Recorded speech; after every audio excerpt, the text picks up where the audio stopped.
Hello, faithful viewers. Welcome to Mr.Who Reviews.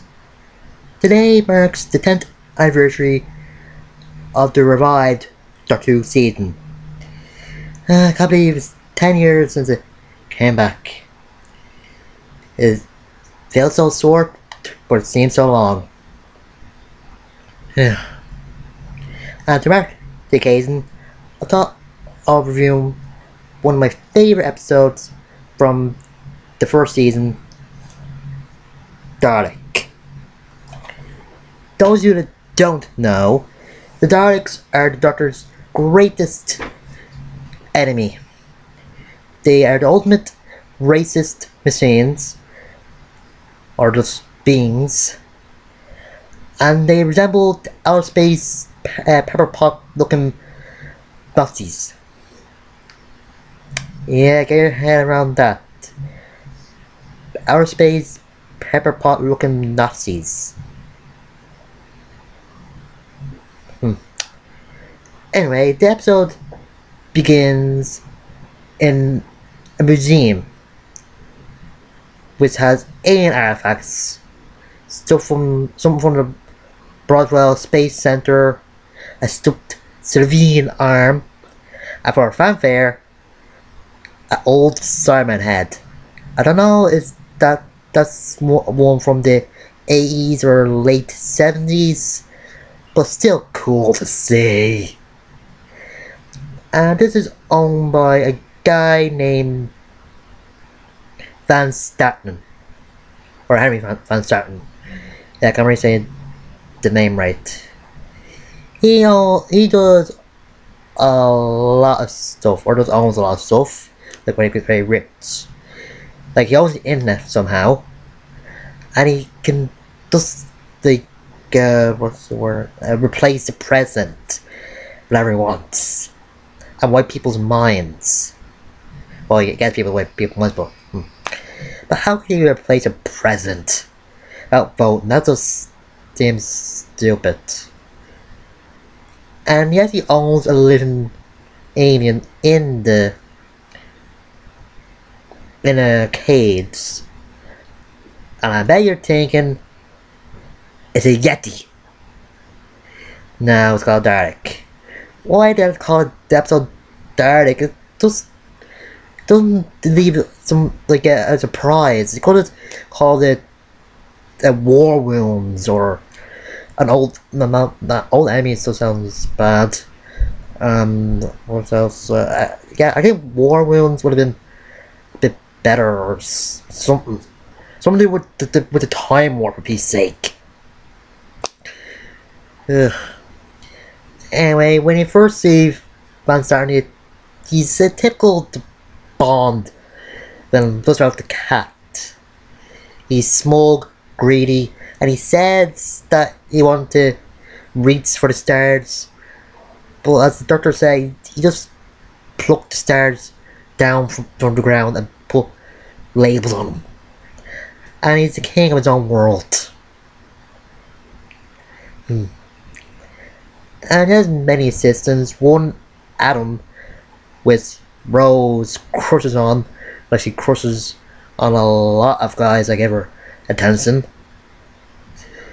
And you wonder why people don't like, or fans don't like the character.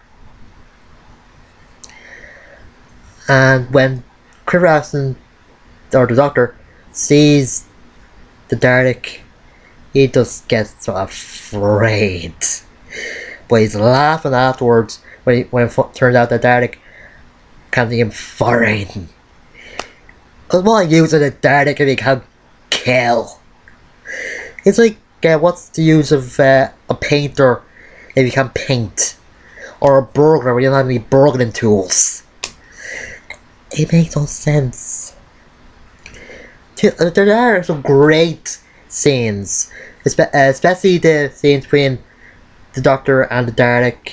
Chris Axton is just great in this episode. He just brings out a lot of emotions: fear, anger, sadness, a little bit crazy, and it gives a Joker smile when he electrocutes the Dalek. That's just wow. And the Dalek is just awesome. He manipulates Rose's emotions by just acting like he's sad and that he's glad that he's with somebody that doesn't fear him, in order to get her to touch him and get him background radiation, with the Daleks using Time War as fuel. I know you that think that the plunger on Dalek is useless. In this episode, it's also Dalek sucking the skin of somebody with it, for their face, like. And as you see in Doomsday, they also get information from them, like get memories and that. And the Dalek actually absorbs the internet with the plunger. How can it be useless? And it turns on the sprinklers, and when it's getting attacked by some of the guys in the museum, and it electrocutes all of them. I'll just say it right here. The Dalek in this is a suck Norse of Daleks. Yeah.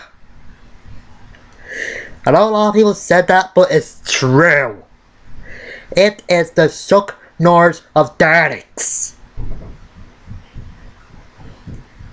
And the special effects is just goodness. Especially when the Dalek is hovering over the stairs. I know they did it in remembrance of the Daleks, but this looks way, way better. There's like a rainbow thing coming from the bottom of it. It's just like it's like a hoverboard. Let's see. Again, character Adam, bland as hell. He isn't that interesting. If anything, he reminds me of Adric, and that's not a good thing, because Adric is just one of the worst characters in Doctor Who. Probably the worst. I don't really know, since I haven't really seen every episode, Doctor Who, counting the lost episodes, but that's why they're lost. I recall that. Ugh. Billy Piper is good at this, even though the character acts like a bloody idiot. Like telling the Doctor not to kill Dalek because he just wants sunlight. Come on! I know they're trying to show that the Doctor is turned into his worst enemy, and the Rose is just like pushing him back from becoming that.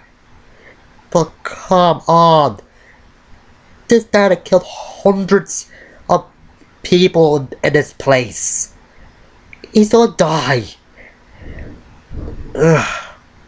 I know, yeah, this Dalek killed about 200 people, and the Daleks in Victory Daleks only killed out 3 or 4.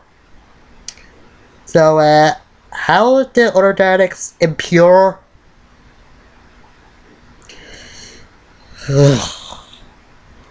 Okay. I'll go on further with this when I get to Victory of the Daleks. But, God. And Nicholas Briggs does a great performance as the Dalek in this. He also voiced the Daleks in the Big Finish audio dramas, and I think he voices the Cybermen as well, and the Saloon and some other creatures. I think the Dalek has to be the best he's done. He just gives a lot of emotion in this, and there's a lot of emotion in this episode.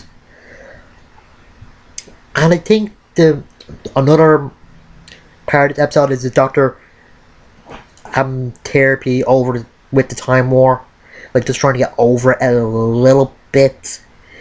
Like there's a over a lot. Like it gets over a lot in part of the ways. This is the start of moving on from the Time War and that. It really shows with Christopher Eccleston's acting that he is starting to get over it, but only a little bit. And the music is just fantastically beautiful. Every bit of music in this fits into every scene.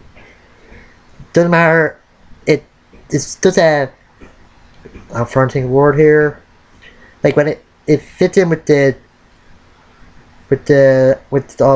angry stuff, the funny stuff, the tension, and a lot of other things. Let's see. And there's a scene where Van Tartan is taking an X-ray of the Doctor. Why did the Doctor let him do that? Like he's chained to something, and the last time I saw him during an elevator, did he just put him in there and take his jacket and shirt off? I don't know. It doesn't make sense. It's just a little bit weird. Oh yeah, they mentioned a Bad Wolf in this with one of the helicopters called Bad Wolf 1. If you know the storyline or just the ongoing thing with season 1, yeah, probably seeing that, but yeah. Anyway, in the end, the Doctor is a little bit saddened, or just don't care that he won,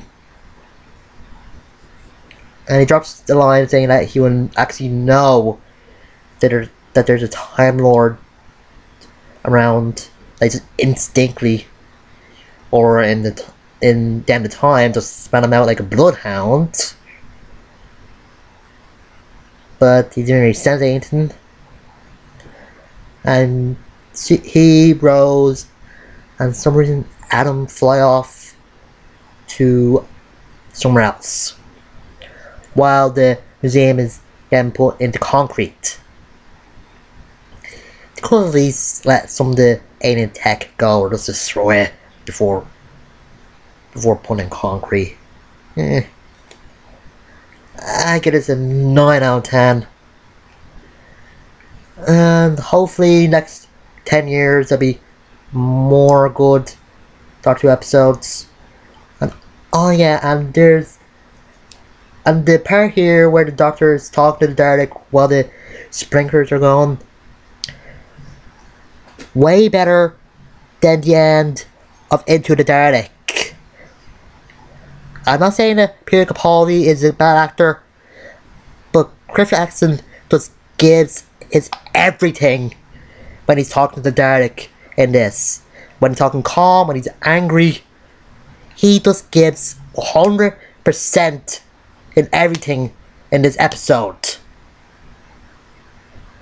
Just saying. See you later.